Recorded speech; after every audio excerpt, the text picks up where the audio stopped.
Hi, welcome to the Sifu Mimi Chan Show. Thanks for joining the conversation.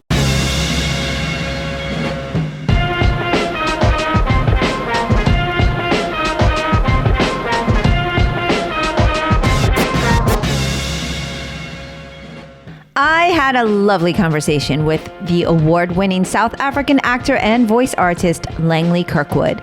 Langley plays the villain Buckley on HBOMAX's Warrior.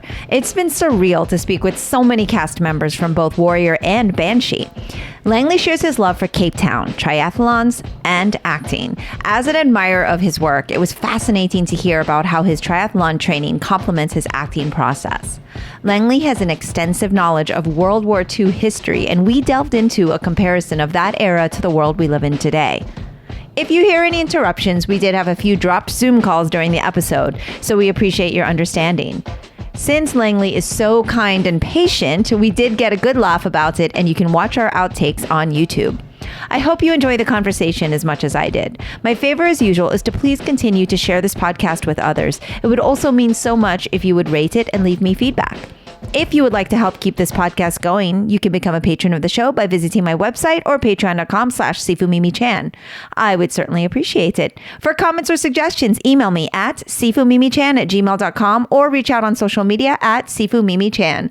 Now, on with the show. Hello, Langley. Thank you so much for joining me on my podcast today. You're most welcome, Mimi. Thank you so much for having me on. It's a great honor. Oh my goodness. The honor is all mine. I am super psyched to talk to you for so many reasons. Obviously, I've been talking to a lot of your castmates from Warrior. And so this just feels like, I'm part of the family now, but also you are in Capetown. And I am psyched to hear a little bit about that.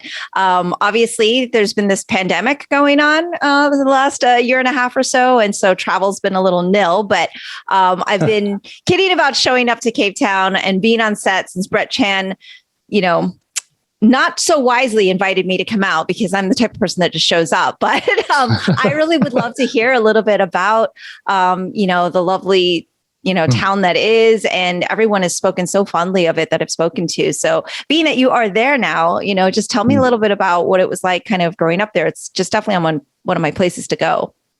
Yeah, sure. So I'll start off by saying I didn't actually grow up in Cape Town. Okay. I've lived here for most of the last 25 years, but I grew up in Johannesburg, which is up north, the northern part of the country, and is very different. It's a very different part of the country and a different part of the world to Cape Town. And Johannesburg was a mining city and is a relatively new city, young city by Western standards. I think, if I'm not mistaken, it was founded in the 1880s when gold was discovered. Gold was discovered just before that, and so almost around the same time that San Francisco was booming as a city. After the San Francisco gold strike, about 20 years later, is when the gold strike happened in South Africa. And that's why there are all these weird connections between Australia, San Francisco, and South Africa from that time, because there were lots of miners and people who were drawn to gold strikes and gold mining who kind of gravitated to those parts of the world. Wow. I didn't know I was going to get a history lesson. This is bonus. This is bonus material right here. Yeah, I mean, I read up on a lot of, the history of San Francisco, obviously, over the period of Warrior and before. And one of the interesting things I found was the people that came to San Francisco from other parts of the world around that time. Obviously, not just a lot of Chinese immigrants, but immigrants from all over the world. And the Ducks, who were a notorious gang. And I think that may be where the lovely duck reference in Warrior, where that was inspired from. But the Ducks were a San Francisco gang made up of Australians. And they were apparently quite brutal and quite thuggish, really tough kind of crowd that, came over from from Australia after the gold strike. Fascinating. But yeah, I've digressed massively, and I'll get back to your question. No, I'm happy to digress. This is what I should call my podcast like tangent podcast or digression, because this is pretty much what we do all the time. So you're right. We're right at home now. The attention deficit disorder is kicked in. And, but Cape Town is, it is part of the world that I came to from my childhood. We always came here kind of towards the end of the year for our December, our Christmas holidays, which down in this part of the world is obviously summer, not in winter. So it's our long summer vacation. Yeah. And we would come down here quite often as a kid. And I really only fell in love with Cape Town as a young actor when I came down here to do a Shakespeare. And I'd, grown up in Johannesburg. I'd attended university up there, gone to drama school there. And then I was working in the theater up there for a number of years, and then came and did the play down here. It was an open air theater, and I got to look at Table Mountain every evening when I got to work. And I kind of went, it's time for a change. I want to move here. And I did. Yeah. And I'm so happy I did. Right. And it must be very nostalgic for you. Like you said, you had these summer vacations there, and you would spend time. And did you revisit some of the places that you went to as a child? Or is that like, are those places to visit kind of like the go-to must-see things? Like if a friend, like for example, if I were to come visit you, where would you be taking me? Not that I'm inviting myself or anything. No, I think you have to come, and it would be lovely to show you around. Yeah. So I think if you came at this time of year, this is literally, it's our first day of spring here now. I know you guys are going into fall, and the energy has shifted. The season definitely has shifted, and spring is in the air here. And we have amazing wildflowers in this part of the world, in the Western Cape, at this time of year. So if you drive up the west coast from Cape Town, you'll see literally blankets of daisies of different colors all over the roadside and kind of in the nature reserves, and it's quite spectacular. Yeah. So that's something good to do at this time of year. Table Mountain in itself is one of the 7 natural wonders of the world. And if you spend some time on it, hiking and riding a mountain bike and doing fun things like that, then you'll see why. It really is quite spectacular. And it has its own unique flora, its own unique kind of very biodiverse ecosystem that is specific just to Table Mountain, and different types of plants and flowers that you don't find anywhere else in the world. Yeah. And I also kind of have this desire to go, because my father, the way he made his way to the US was he was a seaman on ship. And that was always one of the stops that he had talked about, like he had stopped off at. And so I just there's like several different port cities that he would always mention. And it was something that, always jumped out at me, is, of course, is like a must go to. There's like, I have a map and got little pins on where I need to go. And it's definitely there. So, and you mentioned mountain biking, which of course I have to bring up, because I see that you are not only this wonderful, amazing actor, but you are also kind of a triathlon expert, and you do all of these kind of amazing Ironman competitions. And, I know that off air, you're complimenting me, which is very generous of being a martial artist, but I can't imagine doing these kind of extreme sports. And I'd love to hear how you got started in triathlons and a little bit about your passion for that. Right. Okay. So first off, there's no way in hell anyone can define me as a triathlon expert. I don't know. You sound like you're pretty good. So I think people who take Ironman seriously, they kind of take it to another level in terms of the science of it all. Yeah. I don't even own a power meter on my bike. So, and most triathletes out there would be going, "What?" But I really just do it for the enjoyment. It's riding a bike, running, swimming. It's kind of meditation for me, and it is how I get out of my head and just get into my body. And I really love that aspect of it. And I guess having a race to train towards is always a is always good motivation to get out of bed in the morning on those days where you really don't feel like it. So I guess the races, I did my 3 full Ironmans that I've done. Those were all done over the period where I was getting divorced. So that helped me through a really difficult emotional period of my life. And I haven't actually done any full Iron distance races since then. I've kind of moved towards the half Ironman distance, which is, I find, a lot more doable just in terms of training time. The training hours for a full Ironman are crazy. Yeah. So, just for our listeners, can you define the difference between the two? Sure. I mean, it's so a full Ironman would be a 3.8 kilometer swim. So that's just 2.2 mile swim. And then 180K bike, which I guess is 112 miles. And then a marathon, 42.2 Ks, which is, 28 miles. And then, so that's a full Ironman. So a half would be literally half of all of those distances. Okay, well, that's 3 more than I'll ever do in my lifetime. So I think you're an expert. Never say never. You haven't seen me run. I always tell people who do marathons, we have a lot of students that cross train, and I say, I don't even want to drive 26 miles, let alone run it or walk it. So I don't know, but I would be there cheering you on if you were doing it again. Thanks. I'm good at that. Okay. Yeah. But so the training regimen. Yeah. It's not really sustainable if you're in a relationship and you want to see your friends and your family, right?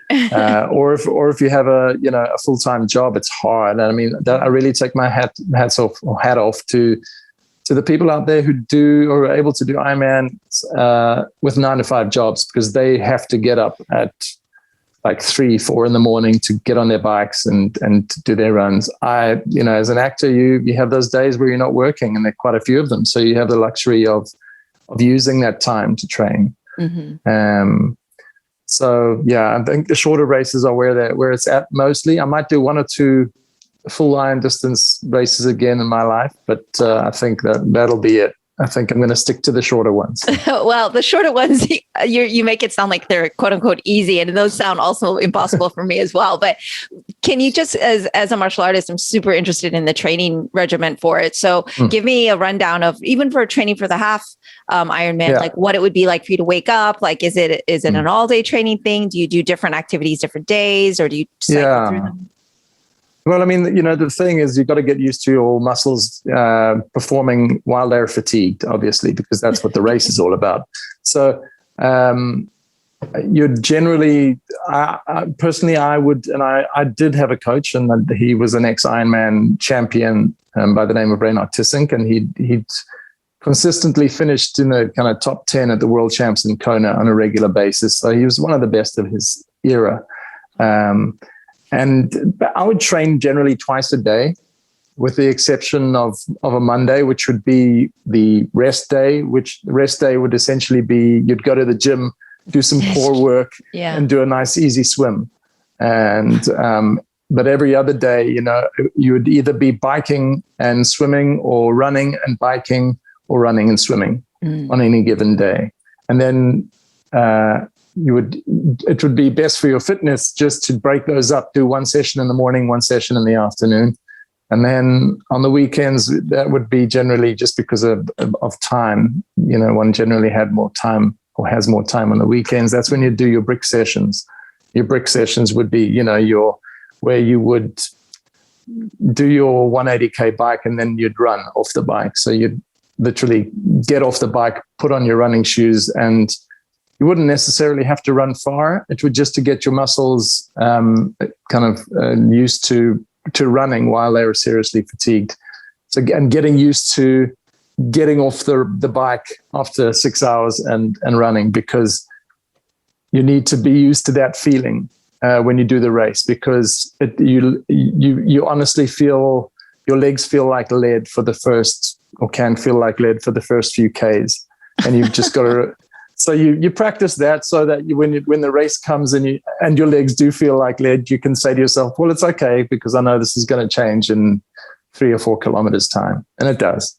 Well, you're not convincing me to ever join this race, but it's so commendable. And I'm always also curious about kind of the mind, the mental game of it, the mental aspect, because I often hear from, professional athletes and people who can do these extreme sports that there's just kind of something that like either clicks on or something mentally that happens that does make you keep going. Other than, of course, being very physically prepared and trained. But is there something that goes through your mind that like kind of pushes you to do that last kilometer or, keep swim? Well, obviously you can't not keep swimming because that would be bad. That one I think you have to keep doing. But I would be like, all right, I'm off the bike. I'm 6 hours sounds pretty crazy. I think that's the reason why they put the swimming first. Last. I was going to say, it seems like it would be dangerous to do swimming last. You definitely start cramping. But I guess, like you said, when you're swimming, you might just go, you know what, I'm done. Yeah. The last race. That would be a very sad documentary. Yeah.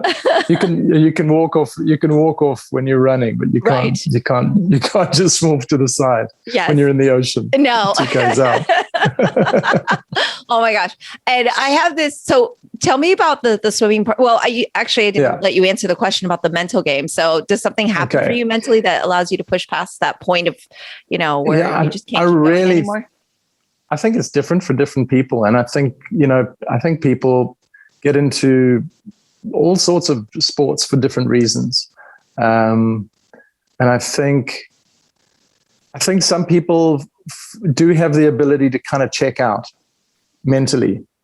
And so the pain, it's kind of weird, and you can just you can ride the pain almost. And I do feel that, I didn't know what people meant when they spoke about a runner's high until I had done my first Ironman. And like halfway through the run, suddenly I just was hit by such a wave of endorphins that I suddenly got it. And I guess that, that gets you through it to a large degree as well. And that kind of cuts out the pain. It is a very mentally challenging thing to do, especially the run. Yeah. Wow. The bike is more discomfort and that you've got to get through and but that is like anything. That's why you do the long training sessions. So that when you get to race day, you can do this. You've done it all before a million times. And it's a lot like acting in that way. The 95% of our work as actors happens when people aren't watching. That's the work we do at home. And the very unglamorous side of it all, where we are sitting in rooms like I'm sitting in now, breaking down a script, breaking down the character and thinking about your possible choices that you could make as an actor and what is interesting and the psychology of the character. And then you get to go to set, and it's actually just, then it's fun. Then you get to play. So it doesn't feel like work. It feels like you're living your joy. And I think it's the same for me with a race, whether it's a marathon or a triathlon or a trail run race or whatever. You're putting in the hard work every day when you're training, and you get to race day, and that's when you get to go out there and have fun and actually just give it everything you've got and enjoy it. And some days it's magical, and some days it isn't. A lot like acting. The days where you really feel that you're firing both as an actor or an athlete, and everything's just going brilliantly. And the days where you feel a bit off. But if you've done the work and you've done the training, it doesn't actually matter too much because the end result is usually pretty good anyway. Right. It's interesting. I was just going to ask you that, how like your training with the triathlons kind of translate into acting. So that was a really, really great analogy. And So speaking of acting, of course, I have to talk to you about all the wonderful things you've been doing and kind of your Banshee Warrior family, that you've kind of been able to kind of maintain this relationship. I just spoke to Hoon the other day and he was like, oh my gosh, that's how I adore Langley. We go back to Banshee days. And so it's so cool to see kind of, that family kind of moving along together. And I have to say, I really hate you on Warrior. So that means you're doing a really good job, I guess. Yeah. Thank you. I think. Look, it is like a family. Hoon is very much part of that. Jonathan Tropper, Lonnie Perister.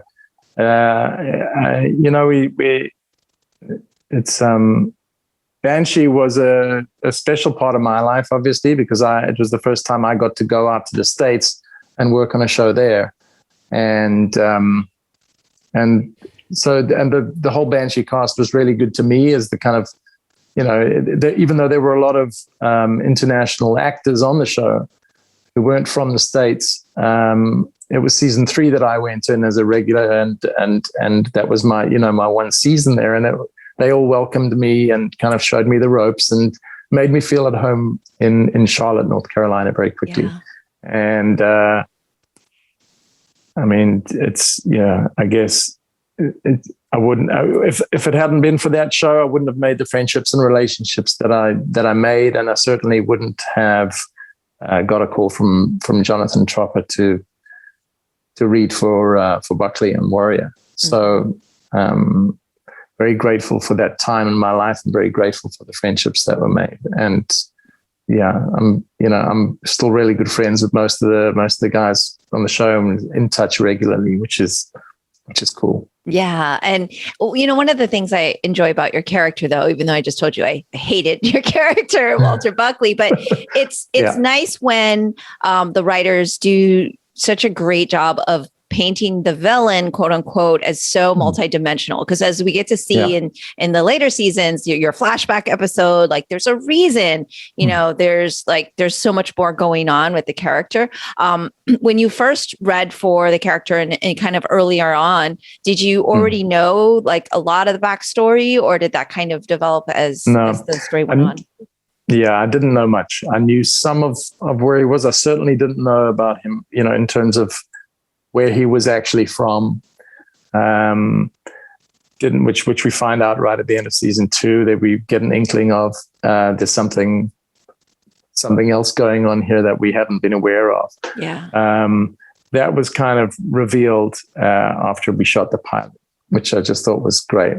And you certainly, I could tell you, we've only scratched the surface as far as Buckley's concerned. There's a lot hidden that is going to be revealed about this guy. Oh, and we have to wait a while. Yeah, you do. But it's I think with a character that what the writers do so well, not just Jonathan but the whole writing team, is they create these characters, as you said, that are multifaceted, multidimensional, and it's really important, that we can find the humanity in everyone, including the guys we love to hate. And I think, really in our world that we're living in right now, where we are also kind of divided and where there is so much polarization, I feel that's certainly something we've got to move towards and work on is finding, our common humanity and focusing on the things we do have in common. I know I certainly have to work on that because I find myself getting easily pissed off and triggered by people for choices that they make that I don't necessarily agree with. And the reality is that we're all living our own truth and we're all living our own story. And I don't know what someone else is actually going through unless I've walked around in their shoes. And I guess I do feel that that is something we are learning to do better. And that COVID, even though it has created this kind of huge rift and this big split, it's something I think we're all realizing we're going to have to do in order to move forward is actually start really listening to people. So what you just said is just, it resonates 100% with me, because obviously, you know, we've been back and forth in email, and, you know, you said, oh, I can't wait to talk about Capetown. I'm a little biased. And I kind of kiddingly said, oh, it's fine. I'm American. No one here is ever biased. And I'm pretty sure you got my sarcasm on that, but it has been polarizing, as you say. Yeah. And this pandemic, I thought, you know, was something that literally the whole world is suffering from. And it is something where we are all in this together. And yet I've felt, because I also live in Florida in America. Yeah. So it is specifically a state where it has been so divisive, even more divisive than the 2016 election, which was pretty divisive. And so it's just, I mean, I guess it stemmed from there, right? It wasn't, not that it's more divisive. It's just, it feels, when you're putting things like public health at risk over, like politics over public health, this is where you're like, okay, people are actually dying now. This isn't just, I believe this should be for healthcare, or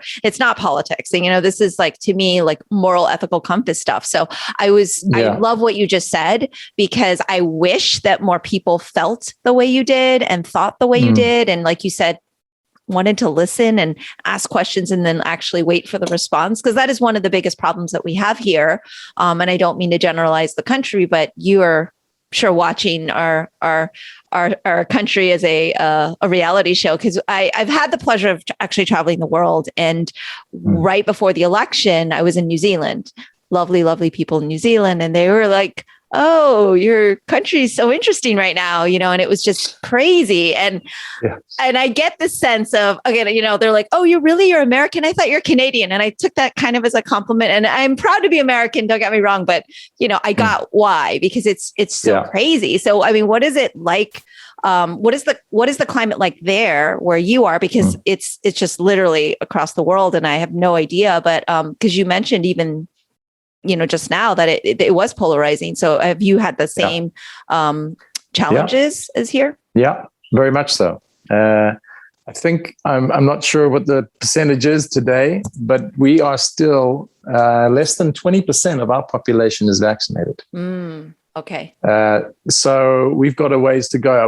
We did start a lot later, right? In the process, and I believe we are now at the stage where during the week, we are vaccinating around 250,000 people a day. We're a population of 60 million people. And we are, when I say we're not up to 20%, that might be wrong. I think we might be on around 20% now. So, you know, we've got a ways to go, but as is the case in the US, there's a large proportion of our population, I believe around half, that don't want to get vaccinated. So it's because of the hesitancy, not because of availability.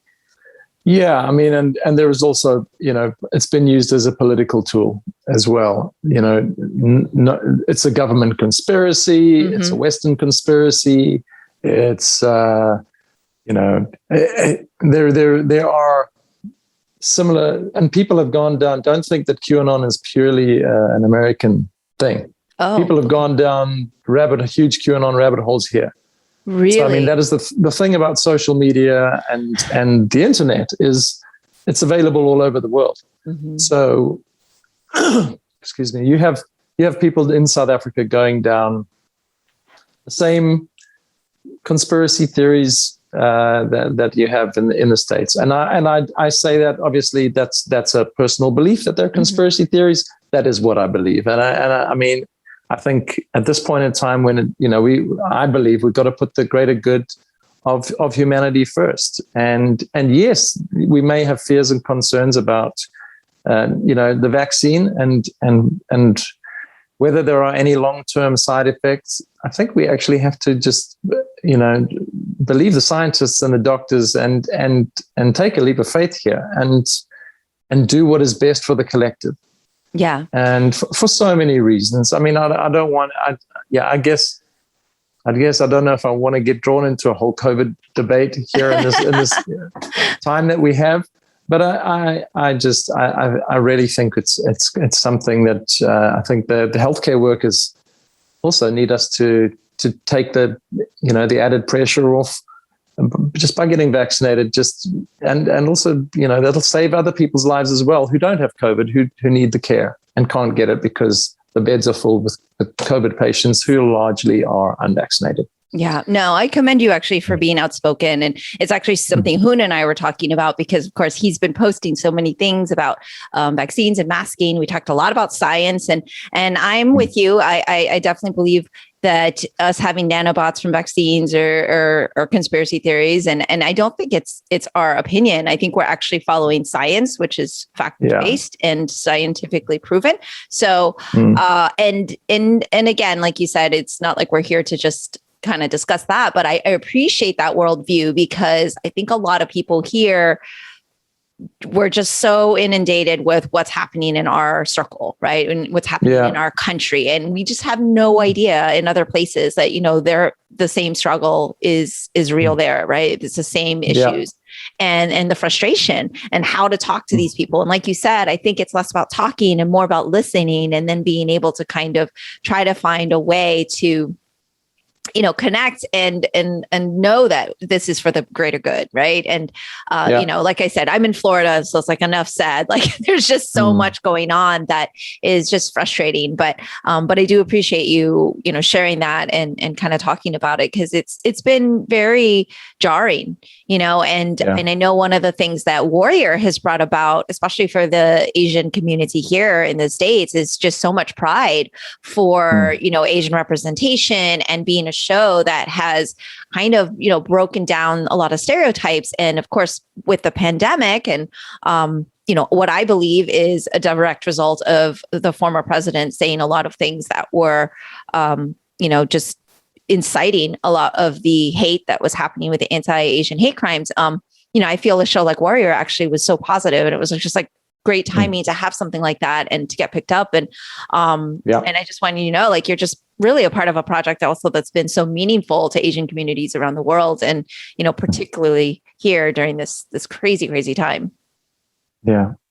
Well, I think it's certainly a privilege for me to be a part of the production, knowing that it means so much to many people, and this is, again, go back to this period in time where I think it is a great opportunity for learning, for shifting old beliefs and old belief systems. I myself, I've shifted in ways that I'm proud of, and I'm proud that that I can honestly say I'm not very far along the path. There's still so much to learn from other people, from other cultures, from other people with other viewpoints that are different from mine.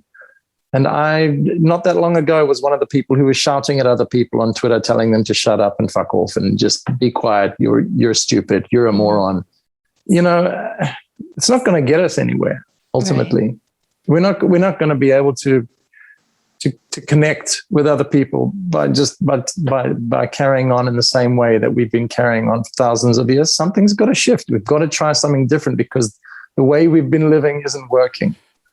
Yeah, well, I feel like what you just mentioned was it's almost like the stages of grief, and it's okay. Like it's a reactive to be angry and frustrated because we see, friends and loved ones dying. We see people who are at risk, and like my sister's immunosuppressed. So for people that don't want to take that into consideration and are like, it's fine if you don't want to get vaccinated, then stay home and wear a mask and be distanced and do all of things, right? Like I understand. I'm not forcing something, but then do no harm to others. Like you're okay doing something as long as you're not harming someone else. Right. And so I feel that is harmful for others. So that's absolutely kind of where I draw that line. And I'm very fortunate at my Kung Fu school.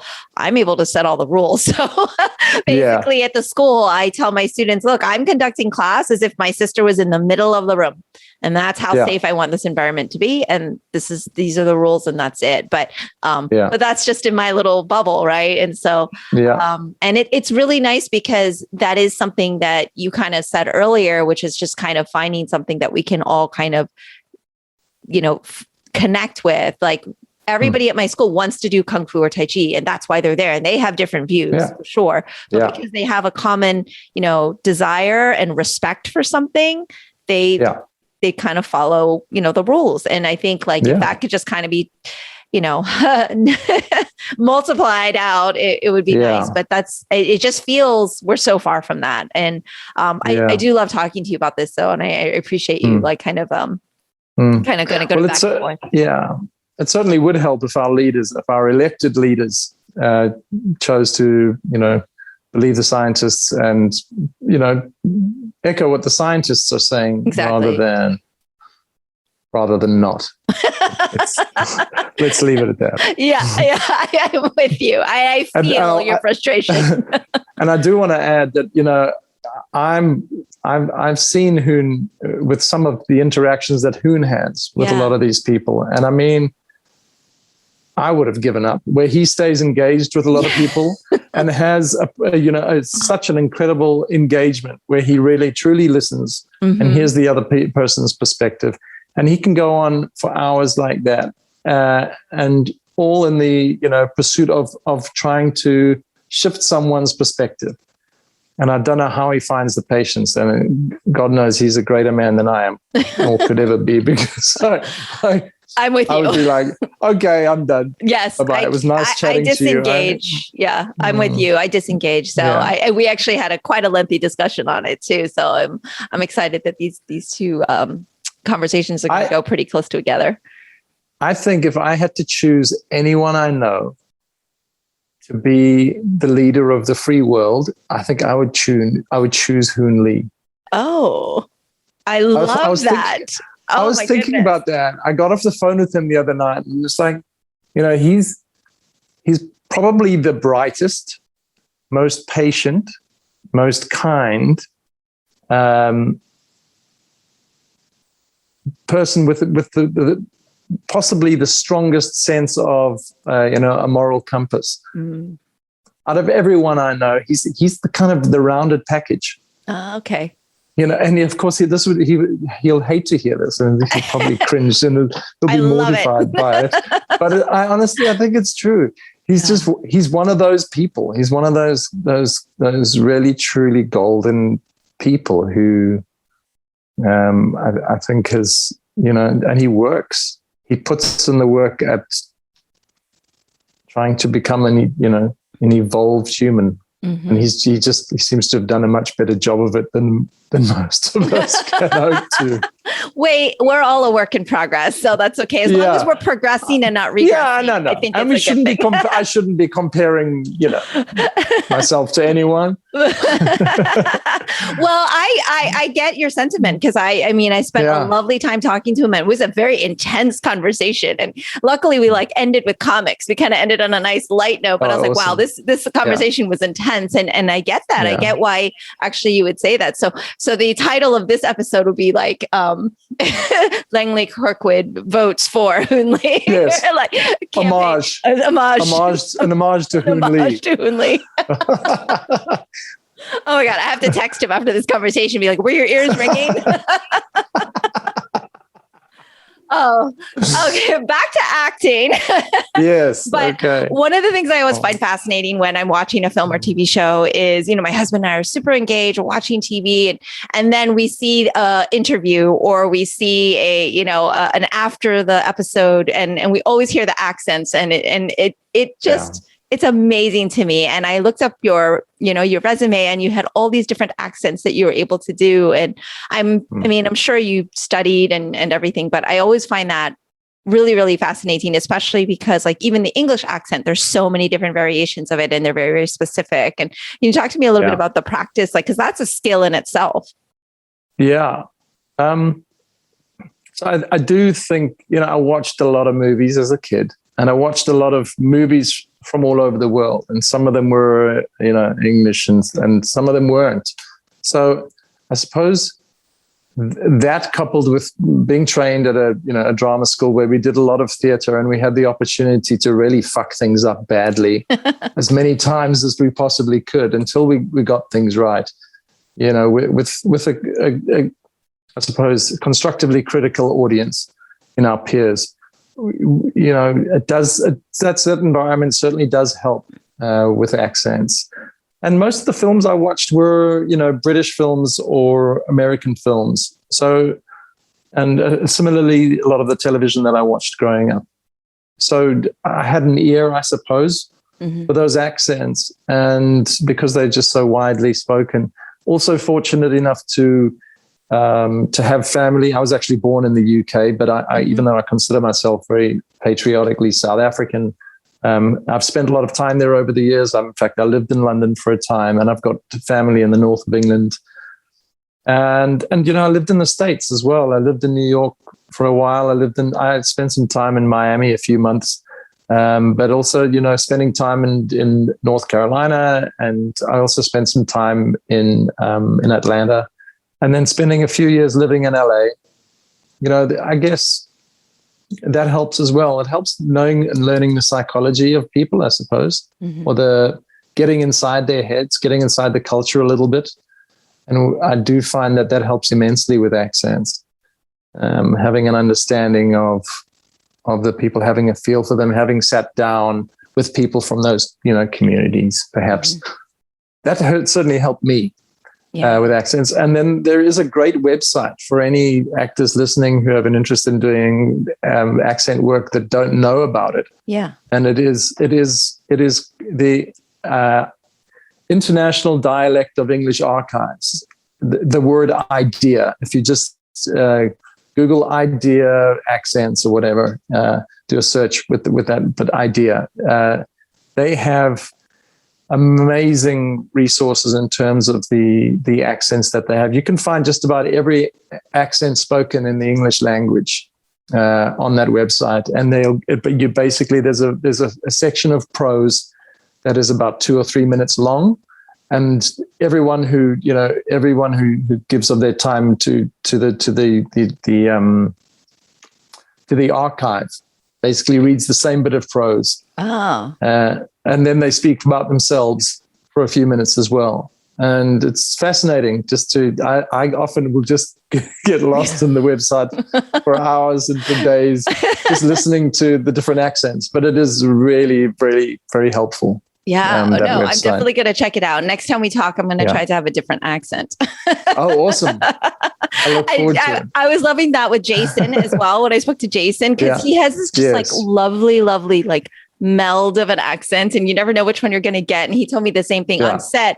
If him and Andrew were talking, they would go like super into their British, accent. British. And it would mess him up, because he said, they'd go back and forth. And I'm a total chameleon as well. I do slip very easily into English when I'm with English friends, American with American friends, and when I'm with my Johannesburg friends. People in Johannesburg, they speak very differently to the way I'm speaking right now, a lot of them. So next time you interview me, I'll do my Johannesburg accent. Okay, yes. I'll get the Johannesburg Langley. just for 5 minutes, because if I do any longer than that, I think people eventually would go, what the hell is he saying? I don't think Americans would be able to listen to it. I love it. No, I find it fascinating. And so I'm dying to go and check out that website. So I was going to ask you as well, like, I know that your hobby is your hobby. No, you do the triathlons, but is that what you consider your downtime? Like, what do you consider downtime or relaxing time? Because even though acting is your job, triathlons don't seem very relaxing. Is there things you like to do to kind of like bring it down? I mean, I love reading and I love cooking. Those are, if I'm cooking, I do every day, just because I love eating a lot. That's what Hoon and I have that in common. Yes. But, I actually had it on my list to ask you about specific foods that are kind of, specific to the area, because that's one of the first things I ask about is restaurants and food and home. I mean, I prefer home cooked meals, so that'll be fine when I come. But tell me about the food. Well, the food in Capetown, and your food. So, I mean, so there is the Western Cape, especially, definitely the local food here has a Malaysian influence, because there were a lot of, when the Cape was a colony back in the 16, 17, 1800s, there was Malay slaves were actually brought here to the colony. and a lot, so the Malaysian influence in the cooking of the Western Cape is quite strong. The kind of African cooking and the African cuisine is more prevalent up north, not so much in Cape Town. Cape Town, actually, in terms of the restaurants, in terms of the cuisine, is not very African. It is quite international, quite cosmopolitan, and a lot of kind of fusion restaurants where they will take elements of African cuisine, but also take elements from Eastern, from European, from American. There are a lot of incredible restaurants here. Like when I say, I mean, I've lived in New York. I've spent time in Paris. I've spent time in London. So when I say that there are amazing restaurants in Cape Town, you must know that they're good. Oh yeah, I am a huge foodie, so this is exciting for me. Yet this has moved to the top of the list of why I want to go there now. Like I'm just like writing all this down, and like Langley said, I'm going to play these sound bites where you said I could come out there and to remind you. Yeah. But no, you got it. You got it. What do you like to cook? Lots of great restaurants. Oh my gosh, I cannot wait. What do you like to cook at home? So I've got to be honest. There's obviously, in a more conscious, evolved world, there is a great move to get away from eating animals, which I'm in awe of, and I think is wonderful and amazing. I'm just not that evolved yet. I tried, and I tried actually. I was vegan while I was living in LA. I actually tried veganism for a whole month. And it just wasn't for me. My body actually didn't feel good. Right. Well, as an athlete, I did feel like I was lacking iron. I felt like I was craving meat, and my meat of choice is lamb. Okay. So that is, I'm definitely, in fact, I have friends and family who refer to me as Lamley because. Lamley. Yeah, but purely because I like to eat it so much. I know, but it's still so cute.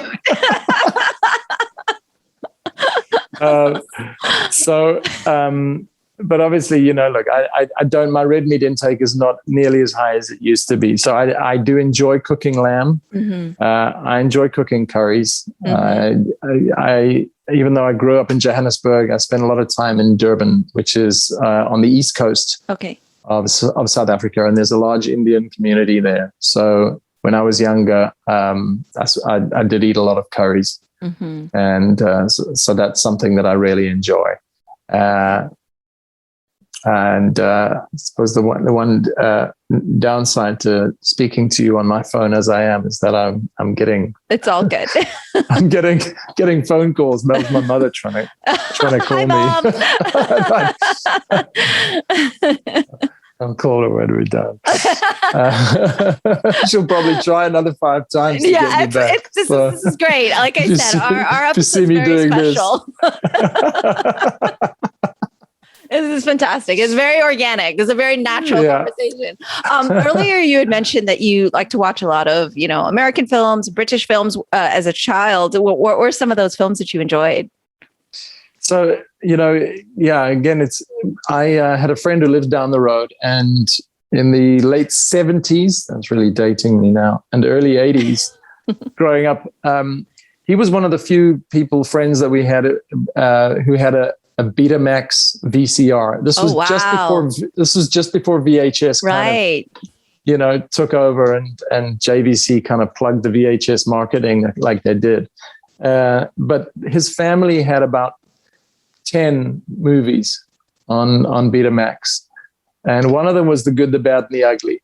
Okay. The Clint Eastwood, Sergio Leone, which we just watched again and again and again. Another one was a Woody Allen film, called Love and Death with Diane Keaton. And the other one that we watched all the time was The Life of Brian, Monty Python film. Wow, it's very well-rounded. You're very cinephile collection as a young child. And then there were a few South African films as well. There was a film called E Lollipop, which was a South African film about 2 young kids who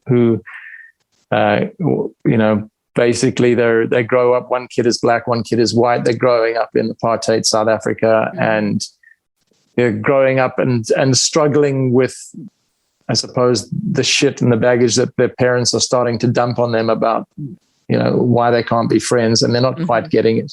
Right. And the film basically it explores their friendship, and then it ends with kind of a really tragic but very heroic ending. And it's E-lollipop is how it's pronounced, but if you were to read it, you would pronounce it I-lollipop, because it's a little I, as in an iPhone. Oh. And that was very memorable. But we used to, so there wasn't a great collection. There was Casablanca as well. And then there was The World at War, which was, black and white, mostly black and white series. I don't know if you ever saw any of it, but it was a British documentary series in about 44 one-hour episodes, chronicling the Second World War. Oh, okay. With the late great Laurence Olivier narrating the whole thing. Oh, okay. And so that was we probably watched that whole series like 3 or 4 times. So my World War II history is pretty solid. Yes, I was going to say, oh my gosh, let me get my husband in here because he loves history and watches every doc. And oh my goodness, yeah. And there's so much on World War II. There's so much. So, but yeah, it's pretty solid, I would guess so. And is it just because you really loved watching film that you kept watching, or you just love history? I guess there were just so many times we could watch a movie and then we'd need a break from that. And I suppose there was something strangely terrifying, yet also, really interesting about the world at war and the Second World War. And I suppose it was this, back then it felt like ages ago, but in reality, both my grandfathers fought in that war. So it was something that I felt I had a connection to. Yeah. My great uncle was a fighter pilot during the Second World War, and he was shot down by the Germans over the Mediterranean. And so I felt I had a connection. And speaking of family connections, because when I was doing my internet stalking of you, when you asked me to come on the show, I saw that you have some roots in the Caribbean. Yes. And I was wanting to ask about that because I do too. Really? Yes. Well, my mom was born and raised in Jamaica. So I still have family there. And that is where, that is the accent I will slip into with my Jamaican family. Very good. Yes. Very good. Okay. Yes. So my dad is born in St. Vincent. Oh, okay. Yeah. Yeah. So, it's, which is very close to Barbados. Yeah. Very close. And my dad moved back to the island a number of years ago. And nice. And so has been living there, I guess, since around 2000. And I think early 2000s, he moved back to the island and has kind of been spending half of the year there, and he would spend half of the year in the UK, but moved back there full time a while ago. And, he's a real history buff as well and loves history. Yeah. And he was telling me a lot about the island itself. And what I didn't know is that the much bigger island of Barbados was made. It was formed, even though St. Vincent itself is a volcanic island. And you may have heard on the news that the volcano, in fact, was erupting recently. In fact, earlier this year. But the island of Barbados was formed by all of the ash and detritus that was spewed out of the St. Vincent volcano and formed this much bigger island. Yeah. Because St. Vincent is quite a small island, but Barbados is a lot bigger. And so it was, I just found that interesting. This tiny little, quite insignificant island of St. Vincent gave birth to this the big island of Barbados, which is like the rich cousin. Yes, Well, that's nature for you, right? Wow, that is so fascinating. No, and I know we have to wrap up soon, even though we've had some interims. But speaking of World War II, it's kind of interesting because you watched so much about it, and like you said, your history is on point. And I know that there's a lot of dates and things and whatnot. But what I've found interesting is that, you know, kind of the rise of the Nazis and that mentality and everything, and how we've had a lot of analogy to a lot of the right and what's happening now, especially here and throughout the world, honestly, in terms of kind of seeing a bit of that repeat and being that you've watched so much of that history. You know, what's your take on that? Because people, you know, get very put off when I would analogize, you know, former president with former, German leader. Like it just shuts people down. So I tend to not have the conversation, but you really can't help draw these parallels of people who are downtrodden, and then just kind of giving them this sense and these ideas and just how you kind of get the masses to follow you. I mean, it's kind of crazy to me, but I'd love to hear your take on it, because you're, you know, the history buff now. Look, I think it's a very appropriate analogy. And I think it would be foolish to ignore the similarities. You know, the fact that Europe in the 1930s and the world at large really had a lot of strongmen, fascist style leaders, you know, and the world similarly. It's, you know, it's not just the obvious man with the orange suntan that comes to mind. There's, you know, you've got leaders in other countries as well, in Europe, in the Middle East, in South America, in Asia, in South Africa. We've gone through a very similar period with a very similar leader in Jacob Zuma, who I honestly feel, you know, who also happens to be quite good friends with Vladimir Putin. So, you know, join the dots. And I think it's quite possible that someone in your neck of the woods looked at the playbook of our guy and went, hey, hang on, this guy's onto something. You can basically just put all your friends in government and various members of your family and people actually qualification. And people won't actually do anything about it, even though it's not really supposed to be done. Yeah, you know. So I think people like that, those kinds of leaders, you know, they don't care about what is considered right or moral. I think they'll push the boundaries and see how much they can get away with. And then they'll back off a little when people actually call them on their stuff. So holding people accountable is so important. Yeah. In especially when it comes to government and to leadership positions. People, you know, we can't let people get away with the kind of things that we've been seeing leaders of countries get away with. It can't continue like that. The world certainly doesn't.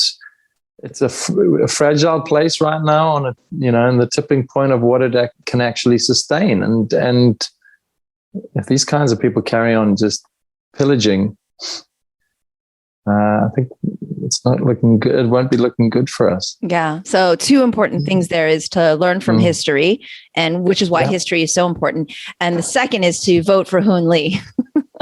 There we go.